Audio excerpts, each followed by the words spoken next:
Hi hello నమస్తే, నేను మీ సాయి కృష్ణ. మీరు చూస్తున్న కృష్ణ వెల్పుల యూట్యూబ్ ఛానల్. ఇప్పుడు మనం కాల్వబీరాయ్ దగ్గర ఉన్నాం. కాల్వబీరాయ్ దగ్గర నుండి కొన్ని శాస్త్రాలు నేర్చుకుందాం. ఓకే సార్, చెప్పండి. గుడ్డ అయినా గోనాయన ఇద్దరు కలిసి ఊరికి పోతాడట.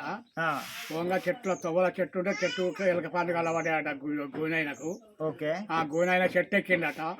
చెట్టు ఎక్కి కాయలు కోసి కింద ఎత్తా అంటే గుడ్డ అయినా ఏరి కుప్ప పెట్టిండట. ఓకే. ఏరి కుప్ప పెట్టిన వాళ్ళే ఆ గోనాయన దిగిండట.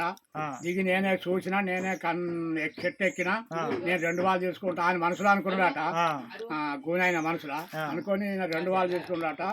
ఆయనకు ఒక్క పాలు ఇచ్చిండట గుడ్డి ఆయనకు. ఇస్తే గుడ్డి ఆయనకు దాటి లెక్క ఎరుకున్నదట.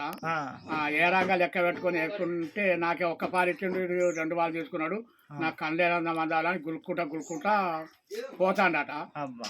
పోగానే ఎప్పటికి గులుతానే రా గుడ్డోడా అని చెప్పి పటానా ఆయన దగ్గర 2 వాళ్ళ నుంచి ఒక కాయ తీసిస్తే సగమైనట. మంచిగా అప్పుడు కలిసి మంచిగా మాట్లాడుకుంటూ పోతారట. ఓకే. ఇప్పుడు ఈ సాధనానికి చెప్పాలి. మీకు తెలిసినట్టయితే కింద కామెంట్ చేయండి. ఓకే.